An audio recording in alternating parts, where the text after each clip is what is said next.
আর আপনি যত পাপ করেন না কেন মায়ুস হবেন না, মন ছোট করবেন না। আপনার একটা সেজদা, যে সেজদা আপনি চোখের পানি ঢেলে দিয়েছেন আল্লাহর কাছে, যে আল্লাহ আমার ভুলগুলো তুমি মাফ করে দাও, আমার তওবা তুমি কবুল করো, ইনশাল্লাহ দেখবেন ওই একটা সেজদা যদি কবুল হয়ে যায় আল্লাহ পাক আপনার সব গুনাহ মাফ করে দিবেন ইনশাল্লাহ।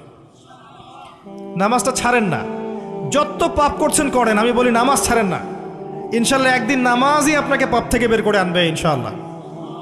আর শয়তান আপনাকে হতাশ করতে চাইবে, শয়তান আপনাকে হতাশ করতে চাইবে যে তুই তো গার্লফ্রেন্ডের সাথে কথা বললি, রাতের বেলা পর্ন দেখলি, তুই তো ফ্রি মিক্সিংয়ে আছিস, তুই মাদক দ্রব্য খাচ্ছিস, তুই কাজে ফাঁকি মারিস, তুই ট্যাক্স আদায় করিস নাই, দুর্নীতি করছিস, তুই আবার নামাজ পড়বি কেন? শয়তান আপনাকে এগুলো বোঝাবে কিন্তু, যে নামাজ তো আমার শোভা পায় না, আমি তো অনেক পাপী মানুষ, এই ধোকায় পা দিবেন না। আপনি নামাজ কন্টিনিউ করতে থাকেন, ইনশাল্লাহ আল্লাহ পাক আপনাকে পাপ থেকে বের করে আনবেন ইনশাল্লাহ। ওই নামাজটা যদি ছেড়ে দেন তাহলে আর কোনো হাতিয়ার বাকি থাকবে না। আর আপনি যত পাপ করেন না কেন মায়ুস হবেন না, মন ছোট করবেন না। আপনার একটা সেজদা, যে সেজদা আপনি চোখের পানি ঢেলে দিয়েছেন আল্লাহর কাছে, যে আল্লাহ আমার ভুলগুলো তুমি মাফ করে দাও, আমার তওবা তুমি কবুল করো, ইনশাল্লাহ দেখবেন ওই একটা সেজদা যদি কবুল হয়ে যায় আল্লাহ পাক আপনার সব গুনাহ মাফ করে দিবেন ইনশাল্লাহ। হতাশ হবেন না, শয়তান হতাশ করতে চাইবে মানুষকে, শয়তান মানুষকে হতাশ করতে চাইবে। এমনকি আপনার যদি পাহাড়ের পরিমাণ ঋণ থাকে, ওই ঋণ শোধ করার ব্যবস্থা আল্লাহ পাক করে দিবেন ইনশাআল্লাহ তাআলা। হতাশ হবেন না, নামাজ ছাড়েন না। আর আমি একটা কথা বারবার বলেছি, আবারও বলছি, যে চলমান যে 3G 4G নামাজগুলো চলছে এগুলো থেকে নিজেকে দূরে রাখ। সব এখন ডিজিটাল, নামাজও ডিজিটাল। দেখা যায় যে 5 মিনিটের মধ্যে 4 রাকাত নামাজ শেষ মাশাআল্লাহ। ইমাম সাহেব যদি 10 মিনিট পড়ায় দেয় তাহলে তো তার চাকরি নট। বোঝেন না এত তারা, আমার সময় নাই, আমরা ব্যস্ত মানুষ, এত সময় লাগে নামাজ পড়তে? ইমাম সাহেবকে বলছে, কমিটি ইমাম সাহেবকে চার্জ করছে, অথচ ইমামের উচিত তাদেরকে চার্জ করা। উল্টে গেছে এখন আর কি। ওইদিকে আসবো আমি। দাসী তার মনিবকে জন্ম দিবে, মানে সমাজের ন্যায় অন্যায় ভালো মন্দ হক বাতিলের মানদণ্ড উল্টে যাবে।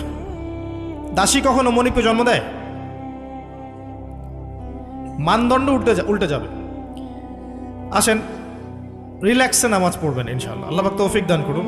নামাজের মধ্যে যা পড়ছেন এটাকে বোঝার চেষ্টা করতে হবে অর্থটা, তখন দেখবেন নামাজে মনোযোগ বাড়বে ইনশাআল্লাহ। তার আগে অজুটাকে ভালো করে করবেন, তাড়াহুড়া করে অজু করবেন না, রিল্যাক্সে অজু করেন, অজুর অঙ্গগুলোকে সুন্দর করে ধন। অজু পরিষ্কার হয় না, এই জন্য নামাজে মনোযোগ থাকে না। আর একটা বদভ্যাস আমারও আছে, আপনাদের সবারও আছে আমি জানি, অজুতে আমরা যে পরিমাণ পানি খরচ করি, এই পরিমাণ পানি দিয়ে নবী সাল্লাল্লাহু আলাইহি ওয়াসাল্লাম গোসল করতেন। হ্যাঁ, আর আপনার মাথায় যত চুল আছে তার চেয়ে বেশি চুল ছিল নবী সাল্লাল্লাহু আলাইহি ওয়াসাল্লামের মাথায়।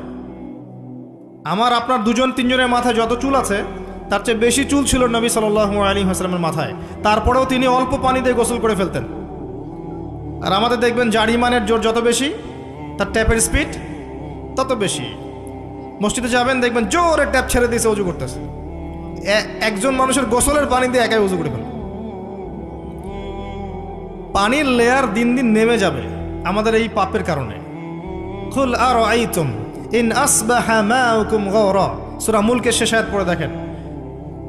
বলুন হে নবী, তোমরা যদি কখনো সকালে উঠে দেখো যে পানির স্তর সব নিচে নেমে গেছে, পানি নাই, ফামা ইয়াতিকুম বিমাইন মাইন, কোন সেই সত্তা আছে তোমাদেরকে পানি এনে দিবে, প্রবাহমান পানি? দিন দিন ঢাকা শহর সহ বড় বড় যে সিটিগুলো আছে এগুলোর পানির লেয়ার নিচে নেমে যাচ্ছে। আমাদের অপচয়ের কারণে এমন হচ্ছে। প্রচুর পানি আমরা অজুতে অপচয় করি। গোসল দেখবেন শাওয়ার নিচ্ছে, ওই যে আমাদের ডিজিটাল ইয়াজুজ আর মাজুজের বাথরুম যেগুলো আছে, পানি চোষা বাথরুম, মানে 10-20 বালতি পানি দিয়ে শাওয়ার নিয়ে নিবি। হ্যাঁ, আর মহিলা হলে তো কথাই নাই, আরও 10 বালতি এক্সট্রা লাগায়। তো সমস্যা, অজু ঠিক করতে হবে, তারপরে সলাতে মনোযোগ বসবে ইনশাআল্লাহ। আল্লাহ পাক আমাদেরকে সলাত বুঝে আদায় করার তৌফিক দান করুন। মনোযোগ চলে যাবে, যাওয়া আসা করবে, মনোযোগ যাওয়া আসা করবেই, কিন্তু মনোযোগ ধরে রাখার চেষ্টা করতে হবে। ইনশাআল্লাহ তাআলা আল্লাহ পাক যদি ইহসান দান করেন মনোযোগ বাড়বে ইনশাআল্লাহ আযজা ওয়া জাল। আরেকটা টিপস বলবো, সেটা হলো নামাজে সূরাগুলোর মধ্যে ভেরিয়েশন রাখতে হয়। যেমন প্রতিদিন যদি আপনি একই রকম সূরা পড়েন, আমি নিজেও দেখেছি যে আপনি প্রত্যেক ওয়াক্তেই যদি একই সূরা দিয়ে নামাজ পড়ে থাকেন, দেখবেন মনোযোগটা তুলনামূলক কম পাচ্ছেন। তো এক এক রাকাতে যদি আপনি ভেরিয়েশন নিয়ে আসেন, সূরার মধ্যে ভেরিয়েশন বোঝেন তো, বৈচিত্র্য নিয়ে আসেন, আপনি দেখবেন মনোযোগ বাড়বে। খেয়াল করে দেখেন। এবং তাসবিহ তাহলিল যেগুলো করছেন এগুলোর অর্থটার দিকে যদি ফোকাস করেন মনোযোগ কিছুটা হলেও বাড়বে। আরেকটা কাজ করলে মনোযোগ বাড়বে, প্রত্যেক সেজদায় দোয়া করতে পারলে। সেজদা করছেন, শুধু সুবহান রাব্বিয়াল আ'লা এতটুকু বলে উঠে যাবেন না, কমপক্ষে একটা দুটো দোয়া করেন, একটা দুটো দোয়া করেন সেজদায়। কারণ সেজদায় সবচেয়ে বেশি দোয়া কবুল হয়। আল্লাহ রাসূল সাল্লাল্লাহু আলাইহি ওয়াসাল্লাম বলেছেন, বান্দা সেজদায় আল্লাহর যত কাছে থাকে অন্য কোনোভাবে বান্দা এত কাছে আসতে পারবে না। এবং এখানে তোমরা বেশি বেশি দোয়া করো, নবী সাল্লাল্লাহু আলাইহি ওয়াসাল্লাম বেশি বেশি দোয়া করতে বলেছেন। দোয়ার জন্যে হুজুর ডেকে এত খাওয়ানোর দরকার নাই, নিজে দোয়া করা শেখেন, নিজে দোয়া করা শেখেন। নিজের বাবার জন্যে, মায়ের জন্যে, আপনার আত্মীয় স্বজনের জন্য, আপনার নিজের জন্যে, আপনার স্ত্রী সন্তানের জন্যে, সমাজের জন্যে, উম্মার জন্য, দেশের জন্য আপনি দোয়া করতে শেখেন। আপনার একটা প্রয়োজন, এই প্রয়োজনটাকে আমি বুঝতে পারবো, ওই আবেগটা কি আমার আসবে? আপনার যেটা প্রয়োজন, আপনার আবেগ আপনার আসবে। আপনার সন্তান অসুস্থ, আমি কি বুঝবো সেই ফিলিংসটা কেমন? আপনি বুঝবেন সেই ফিলিংসটা কেমন। অতএব নিজে আল্লাহর সাথে সম্পর্ক করেন। আর আপনি নিজেকে এত ছোট কেন মনে করছেন? আপনিও আল্লাহর সেই বান্দা, যে বান্দা আমি, যে বান্দা আর 10 জন মানুষ। আল্লাহ পাক আপনাকেও ভালোবাসেন, আল্লাহ পাক অবশ্যই আপনাকে ভালোবাসেন। জীবনের দীর্ঘ সময় পর্যন্ত আপনি আল্লাহকে ডাকেন নাই, আল্লাহ আপনাকে ফেলে দেয় নাই। আল্লাহ আপনাকে খাওয়ান, এখনো পরান, বাঁচিয়ে রেখেছেন, আল্লাহ নিয়ামত দিয়েছেন। আল্লাহ আপনাকে ভালো না বাসলে এমনি করেন? আল্লাহ পাক অপেক্ষা করছেন কবে খালি আপনি আসবেন আল্লাহর কাছে, এসে বলবেন আস্তাগফিরুল্লাহ ওয়া আতুবু ইলাইহি। আল্লাহ পাক অপেক্ষা করে বসে আছেন আপনার জন্য। আপনি কোথায় যাচ্ছেন? ফাআইনা তাযহাবুন। আল্লাহ পাক বলেছেন ফাআইনা তাযহাবুন, কোথায় যাচ্ছ তোমরা?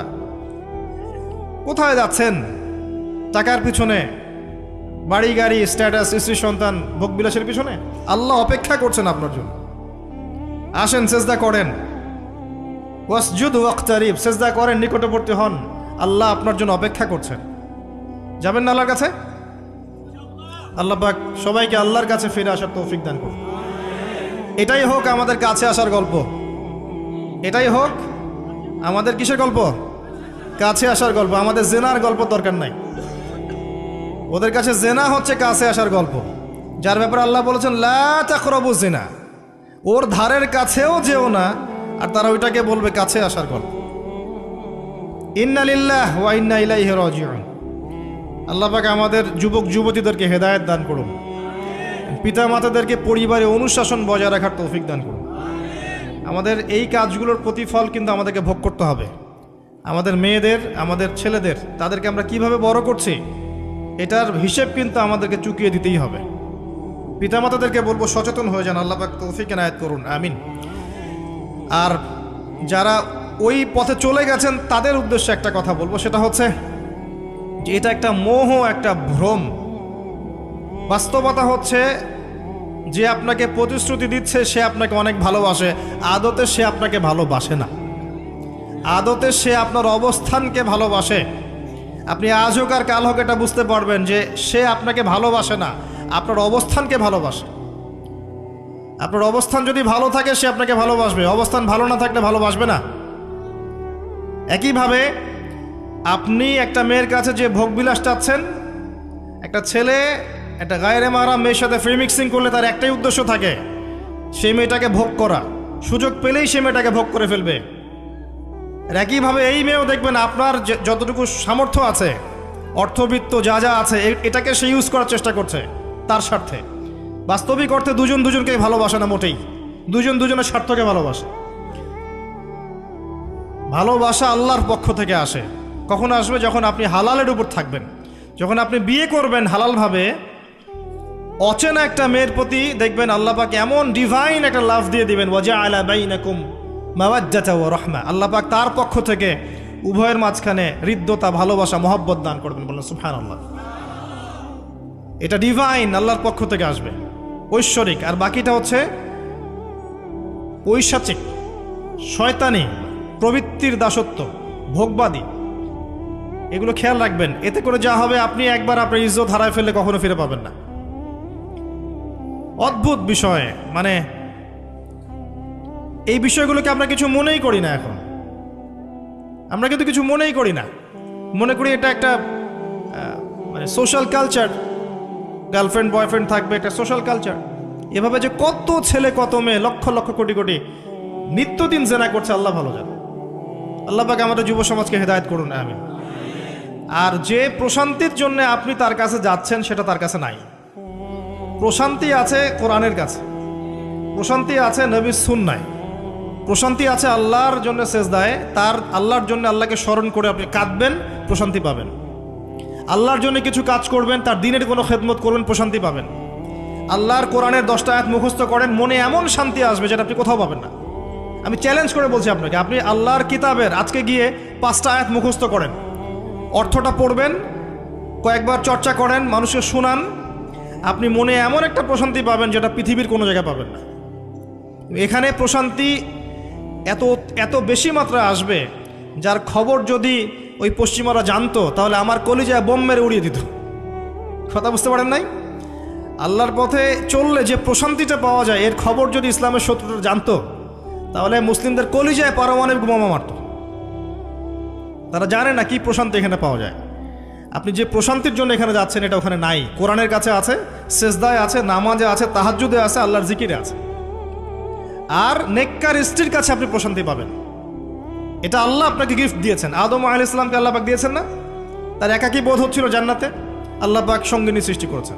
এখানে আপনি প্রশান্তি পাবেন, বাকিগুলো প্রশান্তির উৎস নয়। পরে দেখা যাবে ওখানে ছ্যাঁকা খেয়েছে, খেয়ে তারপরে মাদক সেবন করবে, তারপরে মিউজিকের কাছে যাবে, তারপরে দেখবেন যে পতিতালয়ে যাচ্ছে, তারপরে হয়তো গুন্ডামি করবে, জীবনটা উচ্ছৃঙ্খল হয়ে গেল। কেউ কেউ আত্মহত্যাও করবে, কারণ হচ্ছে ওই যে শুরুতে একটা মেয়ের সাথে প্রেম করে ছ্যাঁকা খেয়েছে, ওখানে প্রশান্তি খুঁজেছে, শয়তান এদেরকে নিয়ে খেলেছে, এক পর্যায়ে দুজনের জীবন নষ্ট করে ফেলে দিল। আদতে কি হলো? মুসলিম উম্মাহ থেকে 2টা নক্ষত্র ঝরে গেল। হয়তো ওই যুবককে দিয়ে দিনের কোনো খেদমত হতো, এখন আর হলো না। হয়তো ওই যুবক তার যৌবনকালটা ইবাদত করে কাটাতে পারত, আরও সে ছায়া পেত, আর পেল না। শয়তান সাকসিড, শয়তান জিতে গেল। এ হচ্ছে বাস্তবতা। বাস্তবতা বোঝেন, আল্লাহর কাছে ফিরে আসেন, আল্লাহ আপনার অপেক্ষা করছেন। আসবেন না আল্লাহর কাছে? এটাই হোক আল্লাহর কাছে আমাদের কাছে আসার গল্প। আল্লাহ পাক আমাদেরকে তৌফিক দান করুন, আল্লাহুম্মা আমিন। তো সুন্নতের কথা বলতে গিয়ে আসলাম। নবী সাল্লাল্লাহু আলাইহি ওয়াসাল্লামের সুন্নাহ আমরা যেন আমাদের সামগ্রিক জীবনে পালন করার চেষ্টা করি, আল্লাহ পাক চেষ্টাটা যেন কবুল করেন, আমিন। এরপরে আছে সালাতের কথা, তারপরে আছে আপনার যাকাতের কথা। নিসাব পরিমাণ সম্পত্তি হয়ে গেলেই যাকাত দিতে হবে। এটা নফল কিছু নয়, ফরজ জিনিস। যদি আপনি সামর্থ্যবানদের যাকাতগুলো কালেক্ট করতে পারতেন, কেউ যদি পারত, দেখতেন এই যাকাতের অর্থগুলো দিয়ে এত এত মানে বিগ বিগ প্রজেক্ট করা যেত, যেটা আপনি কল্পনা করতে পারবেন। এটা কিন্তু নফল কিছু নয়, দিতেই হবে, বাধ্যতামূলক। যাকাত আল্লাহ পাক এই জন্য ফরজ করেছেন, যাতে করে সমাজের মধ্যে ধনী এবং গরিবের সাম্য বজায় থাকে। এটা গরিবের হক। যাদের উপর যাকাত ফরজ হয়েছে তারপরেও যাকাত দিচ্ছে না, এদের সম্পত্তিগুলোকে আল্লাহ পাক কিয়ামতের দিন গলাবেন, মানে ধাতুতে পরিণত করে গলাবেন, গলিয়ে কপালে, গালে, পিঠে, চেহারায় লেপটে দিবেন। বলেন নাউজুবিল্লাহ। সূরা তাওবা পড়ে দেখেন, সূরা তাওবার মধ্যে এটা আছে। সম্পত্তি গলানো হবে, গলে একটা সোনা, তামা, ব্রোঞ্জ এগুলো গলালে কেমন হবে? এগুলো উত্তপ্ত করে যদি গায়ে লাগিয়ে দেওয়া হয়, কেমন শাস্তি হবে? বলা হবে এটাই সেই তোমার সম্পদ যা তুমি সঞ্চয় করেছিলে, আজকে এটা আযাব ভোগ করো। নাউজুবিল্লাহ। এটা সমাজের সাম্য বজায় রাখে, গরিব আর ধনীর মধ্যে একটা ব্যালেন্স বজায় রাখে। এটা গরিবের হক। যখন আমরা যাকাত দিব না, গরিব মানুষের মাথাপিছু যে মানটা আছে জীবনযাত্রা, এটা আরও কমে যাবে। এটাতে শুধুমাত্র একটা রাষ্ট্রেরই উপকার হয় না, ব্যক্তি পর্যায়ে উপকার হয়। যখন ব্যক্তি পর্যায়ে যাকাত চলে যাবে সবার হাতে হাতে, দেখবেন আজকে যে খেতে পারছে না, সে কালকে দুবেলা খেতে পারবে ইনশাআল্লাহ। আর অনেক মুসলিম আছি আমরা যারা সালাত পড়ি, যাকাত দেই না, আছি না? জাকাতকে আমরা ফরজই মনে করি না। যদি বলা হয় ইসলামের 5টা পিলার বলেন, বলবে কালিমা, নামাজ, রোজা, হজ, জাকাত। জাকাত সবচেয়ে শেষে, তাই না? জাকাতকে পাঠাইছে সবচেয়ে শেষে, অথচ আল্লাহ বলেছেন কালিমা, তারপরে সালাত, তারপরে জাকাত, তারপরে সওম, তারপরে হজ। জাকাতকে গুরুত্ব দিন, এটা ইসলামিক অর্থনীতির মূল ভিত্তি। জাকাতের উপরে আল্লামা তকি উসমানী শাইখের একটা বই আছে, এই বইটা পড়তে পারেন, অত্যন্ত চমৎকার। জাকাত নিয়ে বিস্তারিত আলোচনা করা হয়েছে এবং জাকাত কিভাবে মানবতার উপকার করবে এটা বলা আছে। আজকে এটা টপিক না, আমি না হলে অনেক লম্বা কথা বলতে পারতাম। আল্লাহ পাক আমাদের সবাইকে জাকাত দেওয়ার তৌফিক দান করুন, আমিন। এরপরে সওমের কথা বলেছেন, সওম ইনশাল্লাহ সামনে আসবে, আমরা সবাই রাখবো। আল্লাহ পাক আমাদের সবাইকে 30টা সওম, পুরো মাস সওম রাখার তৌফিক দান করুন, আমিন। এবং সওমটা শুধু না খেয়ে থাকা আর পিপাসার্থ থাকার নাম নয়, বরং আল্লাহ পাকের যাবতীয় নিষেধ ছেড়ে দেওয়ার নাম কিন্তু সওম। এটা একটা হিজরত, মানে আল্লাহ পাক যত বিষয় নিষেধ করেছেন এগুলোকে ছেড়ে দেওয়ার নাম কিন্তু রোজা বা সওম। শুধু না খেয়ে থাকার নাম সওম নয়। না খেয়ে থেকে কেউ যদি গালি দেয়, গীবত করে, সুদ খায়, জিনা করে, তার কি রোজা হবে? হবে না। আল্লাহ পাকের নিষেধগুলো বর্জন করলে পরে রোজা হবে ইনশাল্লাহ। এর উদ্দেশ্য কি? তাকওয়া অবলম্বন করা। কুতিবা আলাইকুমুস সিয়াম কামা কুতিবা আলাল্লাযিনা মিন ক্বাবলিকুম লাআল্লাকুম তাত্তাকুন। উদ্দেশ্যটা কি? লাআল্লাকুম তাত্তাকুন। আল্লাহ পাকের নিষেধ না ছাড়লে কি কেউ তাকওয়া অবলম্বন করতে পারবে? অতএব সিয়ামের মূল উদ্দেশ্য কি? তাকওয়া অবলম্বন করা, আল্লাহ পাকের যাবতীয় নিষেধগুলোকে বর্জন করা। আল্লাহ পাক আমাদেরকে সিয়াম রাখার মতো রাখার তৌফিক দান করুন। রমজান মাসে আমরা ইফতার করাবো বেশি বেশি ইনশাআল্লাহ। বেশি বেশি মানুষকে ইফতার করাবেন, বেশি বেশি নফল দান সাদাকা করবেন, জাকাতগুলো দিয়ে দিবেন। রমজান মাসে কিয়ামুল লাইল করবেন, তারাবির নামাজ সুন্দর করে লম্বা করে পড়বেন। রাকাত সংখ্যা নিয়ে ঝগড়া করেন না। আমরা যে কাজগুলো করি ঝগড়াটা বেশি করি। কোয়ালিটি দেখবেন আল্লাহ, কোয়ালিটি, কোয়ান্টিটি না। নামাজটা কেমন কোয়ালিটি সম্পন্ন ছিল। এবং এই রমজান মাসে সবচেয়ে বেস্ট নিয়ামা হচ্ছে কোরআন। এই মাসে কি হয়েছে? কোরআন নাজিল হয়েছে। এই কোরআনকে সময় দিতে হবে। যারা কোরআন তেলাওয়াত করতে জানি না, রমজান মাসে শিখতে হবে। যারা জানেন তারা খতম দিবেন, তেলাওয়াত করবেন, খতম দিবেন। যারা আরও ভালো জানেন তারা গবেষণা করবেন, পুরো কোরআনটা গবেষণা করবেন। পারা যাবেন ইনশাল্লাহ। আল্লাহ পাক সবার আগে আমাকে, অতঃপর আপনাদের সবাইকে তৌফিক দান করুন, আমিন। এবং দিনের জন্য তালিম করবেন, ইমানের আলোচনা করবেন, মসজিদে দার্স দিবেন, ইফতার করাবেন, গরিবদেরকে সাদাকা করবেন, ওসর দিবেন, ফিতরা আদায় করবেন। রমজান মাসটাকে একটা ইসলামের ইবাদতের সংস্কৃতি বানিয়ে ফেলবেন। রমজানের প্রতিটা মোমেন্টকে কাজে লাগানোর চেষ্টা করবেন। আল্লাহ পাক সবাইকে তৌফিক দান করুন, আল্লাহুম্মা আমিন। ইফতার একসাথে করবেন, বাসায় সবাই একসাথে ইফতার করবেন। একটা কমিউনিটি, একটা মানে কি বলবো, ইসলামের উৎসব যেন বিরাজ করে। পরিবারের ছোটরা দেখবে যে রমজানে আমরা সবাই একসাথে ইফতার করি। একটা বড় থাল কিনবেন বাসায়, এই বড় থালে খাওয়া কিন্তু সুন্নাত। একটা বড় থাল যেখানে পরিবারের সবাই সদস্য মিলে খাবেন। বাচ্চা কাচ্চা, ছোট ছোট বাচ্চারা দেখে দেখে বড় হবে যে আমরা রমজান মাসে বাবা মা সবার সাথে বসে খেয়েছি এভাবে। ওদেরকে হাদিয়া দিবেন, রোজা রাখলে উৎসাহিত করবেন, রোজা রাখলে গিফট দিবেন, হাদিয়া দিবেন যে আম্মু তোমার বয়স যদিও রোজা ফরজ হয় নাই, রাখার চেষ্টা করো, যদি রাখতে পারো তাহলে আমি তোমাকে একটা গিফট কিনে দেব। রাখতে উৎসাহিত করেন, দেখবেন ইনশাল্লাহ এই চর্চাগুলো পরবর্তীতে ওদের মধ্যে তাকওয়া নিয়ে আসবে ইনশাল্লাহ। আমাদের মনে আছে আমরা যখন ছোট, রোজা ফরজ হয় নাই, আমাদেরকে এভাবে বকশিস দেওয়া হতো, রোজা রাখলে 10 টাকা দেওয়া হবে। তখন অবশ্য 10 টাকার মান এখনকার 100 টাকার চেয়ে বেশি ছিল। আর আপনার টাকার মান দিন দিন কমবেই, কারণ ইসলামিক কারেন্সি যারা বোঝে না তারা এগুলোর সম্পর্কে বিরূপ মন্তব্য করতে পারে। বাট আমরা জানি যে একটা সভ্যতা মানুষের সম্পদ চুষে খাচ্ছে এবং ডে বাই ডে এটা হতেই থাকবে। যাই হোক, ওই টপিকে আর গেলাম না। তো আমাদেরকে পুরস্কৃত করা হতো এভাবে, উৎসাহিত বোধ করতাম। কয়টা রেখেছি? 7টা, তারপরের বছর 10টা, তারপরের বছর 15টা। এভাবে করতে করতে দেখবেন আপনার বাচ্চা রোজা রাখা শিখে যাবে। এবং সওম রাখলে শরীরের কোনো ক্ষতি নাই, উপকার ছাড়া। ক্ষতি আছে? কোনো ক্ষতি নাই, কোনো ক্ষতি নেই উপকার ছাড়া। সবচেয়ে বড় কথা হচ্ছে যারা খেতে পারে না ওদের ফিলিংসটা আপনি বুঝতে পারবেন। আপনিও বুঝতে পারবেন যে না খেয়ে থাকা এটা কেমন। আল্লাহ পাক যে খাওয়াচ্ছেন আমাকে, এটা কত বড় নিয়ামত ছিল। আল্লাহ পাক আমাদের সবাইকে রমজান মাস পর্যন্ত পৌঁছে দিক এবং রমজানে 30টা সওম পুরো মাস রমজানের যাবতীয় কাজের সাথে আদায় করার তৌফিক এনায়েত করুন, আমিন। আর সম্ভব হলে রমজান মাসে উমরা করবেন। সম্ভব হলে রমজান মাসে উমরা করতে পারেন, এটা খুব বড় একটা ইবাদত এবং এটাতে যে নববী রুহানি একটা স্বাদ পাবেন, এটা কিন্তু বলে বোঝাতে পারবো না আমি, আপনি করলে পরে বুঝতে পারবেন। আল্লাহ পাক তৌফিক দান করুন সবাইকে, আল্লাহুম্মা আমিন। এরপরে আছে সামর্থ্য হলে হজের কথা। আলহাজ টাইটেলের জন্য নয়, মানুষ আমাকে আলহাজ বলবে, হ্যাঁ, মানুষকে দেখানোর জন্যে হজ, আমাকে হাজি সাহেব বলবে, এই জন্য হজ নয়। হজ করতে যাবেন ইব্রাহিমী চেতনা শিখতে। হজের কাজের মধ্যে ইব্রাহিম আলাইহিস সালামের একত্ববাদের চেতনা আছে। আরাফার মাঠে আপনি কিয়ামতের মাঠকে ফিল করবেন, সাই করবেন, তখন হাজরা আলাইহিস সালামের সেই কষ্ট ফিল করবেন। প্রত্যেকটা কাজের পিছনের ঘটনা কি এটা আপনাকে ফিল করতে হবে। পাথর মারবেন, নাস্তিকরা এগুলো নিয়ে মজা করে না, ঠাট্টা মশকরা করে। সন্তানকে জবাই করার যে হুকুমটা ছিল, সেখানে শয়তান ধোঁকা দিচ্ছিল না? শয়তান যে প্রত্যেকটা কাজে আমাদেরকে বিভ্রান্ত করে, এই চেতনাটা ওখানে জাগ্রত হয়। প্রত্যেকটা কাজ আমাদের বাহ্যিকভাবে দেখলে হবে না, এর পিছনে ভিতরে একটা আধ্যাত্মিকত্ব থাকে, রুহানিয়াত থাকে, ওইটা বুঝতে পারলে ইসলাম বোঝা যাবে ইনশাআল্লাহ। তো হজের প্রতিটা কাজ আপনি দেখবেন ইব্রাহিম আলাইহিস সালামের সুন্নাহ, হাজরা আলাইহিস সালামের আত্মত্যাগ, ইসমাইল আলাইহিস সালামের ঘটনা, কিয়ামতের মাঠ, দোয়া কবুলের মাঠ, তাওয়াফ, এই প্রত্যেকটা বিষয় আপনার ক্ষুদ্রত্ব, আল্লাহর বিশালত্ব, এগুলো আপনাকে বুঝিয়ে দিবে।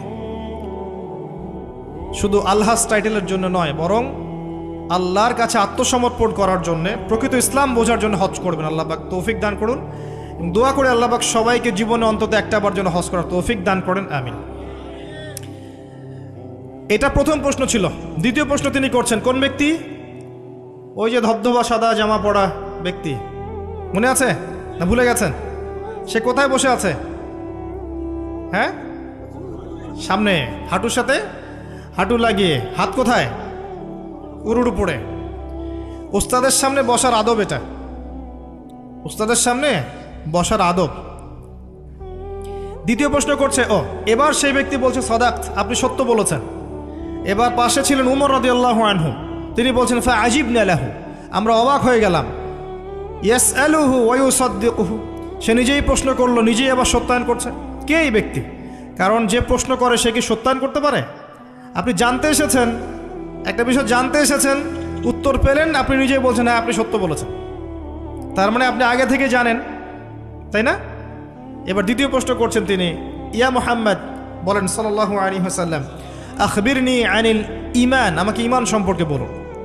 এখন নবী সাল্লাল্লাহু আলাইহি ওয়াসাল্লাম বলছেন, আল ঈমান, ঈমান হচ্ছে আন তুমিনা বিল্লাহ, তুমি বিশ্বাস করবে প্রথমত এক আল্লাহর প্রতি, ওয়া মালাইকাতিহি, তার ফেরেশতা মণ্ডলীর প্রতি, ওয়া কুতুবিহি, সমস্ত আসমানি কিতাবের প্রতি, ওয়া রুসুলিহি, সমস্ত নবী রাসূলগণের প্রতি, ওয়াল ইয়াউমিল আখির, পরকালের জীবনের প্রতি।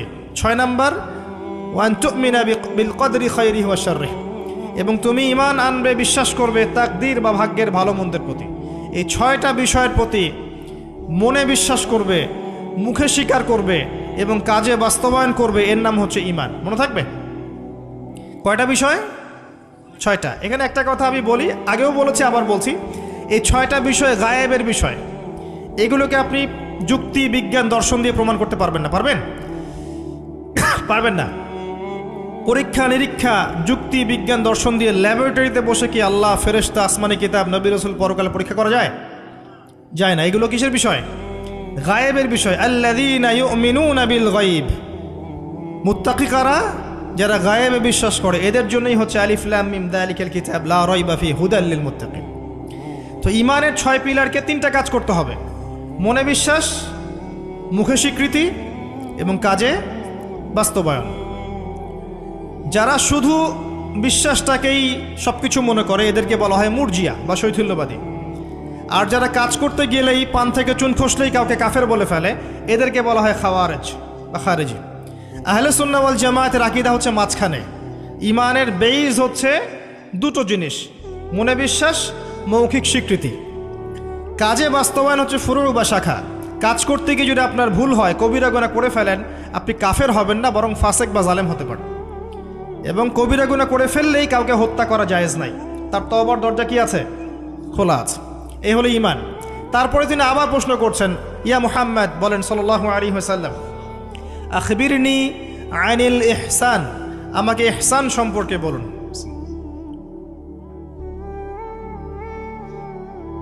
তখন নবী সাল্লাল্লাহু আলাইহি ওয়াসাল্লাম বলছেন, আল ইহসান, ইহসান হচ্ছে আন তা'বুদাল্লাহা কাআন্নাকা তারাহ, তুমি এমনভাবে আল্লাহর ইবাদত করবে যেন তুমি আল্লাহকে দেখতে পাচ্ছ। কথা বুঝতে পারছেন? খুব ডিফিকাল্ট, কথাটা বলা সহজ, আমল করা খুব ডিফিকাল্ট। তুমি এমনভাবে আল্লাহর ইবাদত করবে যেন তুমি আল্লাহকে দেখছো। ওয়া ইল্লাম তাকুন তারাহ ফাইন্নাহু ইয়ারাক, যদি তুমি আল্লাহকে দেখতে না পারো তাহলে জেনে রাখবে আল্লাহ তোমাকে দেখছেন। এই কনসিয়াসনেসের নাম হচ্ছে ইহসান, আত্মশুদ্ধি, আল্লাহ কনসিয়াসনেস। যদি কারোর মধ্যে ইহসান থাকে সে কি পাপ করতে পারবে? সে কেউ যদি ফিল করে যে আল্লাহ আমাকে দেখছেন, প্রত্যেকটা কাজে, ইবাদতে, ব্যবসায়, মুআমালাতে, সামাজিক বিষয়ে, চাকরি বাকরি, ওয়ার্ল্ড অ্যাফেয়ার্স, প্রত্যেকটা বিষয়ে যদি কেউ মনে করে আল্লাহ আমাকে দেখছেন, তাহলে কি কারো পক্ষে পাপ করা সম্ভব? এই চেতনাটা আল্লাহ পাক জাগ্রত করতে বলেছেন। আল্লাহ পাক আমাদের সবাইকে আমলে, আকীদায়, মুআমালাতে ইহসান দান করুন, আল্লাহুম্মা আমিন। আর এই ইহসানের সাথে একটা শব্দ সম্পর্কিত, এর নাম হচ্ছে তাকওয়া। একটা আপনাদের এখানে সি বিচ আছে না? ধরেন একটা সি বিচের মধ্যে কিছু কাচের টুকরা ফেলে দেওয়া হয়েছে, ছোট্ট একটা জায়গায় সৈকতে কাচের কিছু টুকরা ফেলে দেওয়া হয়েছে। আপনাকে বলা হলো যে এর উপর দিয়ে হাঁটেন। এখন আপনি কিভাবে হাঁটবেন? নর্মালি হাঁটবেন না পাগুলো ফেলে ফেলে খুব কেয়ারফুলি হাঁটবেন? এই হাঁটাটা হচ্ছে তাকওয়া। এই হাঁটাটার এক্সাম্পল হচ্ছে তাকওয়া। মানে এই কাচের টুকরাগুলো হচ্ছে গুনাহ, শয়তানের ট্র্যাপ, ফাসাকি, জুলুম, অন্যায়, অত্যাচার, পাপ। এখান থেকে বেঁচে বেঁচে আপনাকে পা ফেলতে হবে, এর নাম তাকওয়া। আর কখন ফেলা সম্ভব হবে? যখন আমি ফিল করবো আল্লাহ আমাকে দেখছেন। এই কনসিয়াসনেস না থাকলে এটা হবে না। টেবিলের তল দিয়ে আপনি ঘুষ দিচ্ছেন, যে নিচ্ছে সে যদি ওই সময় চিন্তা করে আল্লাহ আমাকে দেখছেন, নিতে পারবে? ব্যবসা করছেন, মাপে ওজন কেউ দেখছে না, কাস্টমার দেখে নাই, আপনি দেখছেন, বুঝতে পারছেন। আপনি যদি ওই সময় চিন্তা করেন যে আল্লাহ আমাকে দেখছেন, এ দেখে নাই, আপনি কি কম দিতে পারবেন? পারবেন না। বোনের সম্পত্তি আপনি সিস্টেম করে নিতে পারেন, বোন শিক্ষিত না, বোঝে না, আপনি চিন্তা করছেন আল্লাহ তো আমাকে দেখছেন, পারবেন নিতে? প্রতিটা কাজ যদি এতটুকু মানুষ ফিল করে যে আল্লাহ আমাকে দেখছেন, আপনি পারবেন না করতে। এরপরেও যদি পাপ হয়ে যায়, দেন তওবা করে ফিরে আসতে হবে। আল্লাহ পাক সবাইকে তাকওয়া অবলম্বন করে তৌফিক এনায়েত করুন।